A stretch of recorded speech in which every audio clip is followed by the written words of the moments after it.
Good morning বন্ধুরা। তো আমার কাছে দেখেছো এটা কী আছে? আগেকার দিনে পুরোনো কিছু। এটা তো কোনো গ্রিপ ট্রিপ নাই, এটা কাপড় দিয়ে এভাবে পেঁচিয়ে পেঁচিয়ে এটাকে রেখেছে। এক সাইড তো খুলে গেছে আর এই সাইডটা তো বাঁধাই আছে। মোটামুটি এটা 20 বছর পুরোনো কিছু হবে, এখনও ধার আছে, কাজও করে ঠিকঠাক। তো সময় সময় আমি ওটা দিয়ে এখন কাজ টাজ করছি।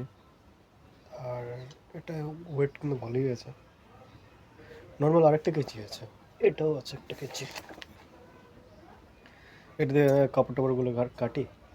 আর এটা দিয়ে ওই মাল টাল যখন ঢুকে দোকানে, তোমার হয়তো কোনো একটা কার্টুন ঢুকলো, তো দড়ি ফড়ি যা থাকে এটা দিয়ে কাটতে হয়।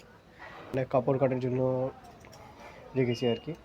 এটার ধারটা চলে যাবে বলে তখন এই জিনিসটাতে কাজটা করি, যাতে এটা সেফ থাকে আর কাপড় কাটতে যেন সুবিধা হয়।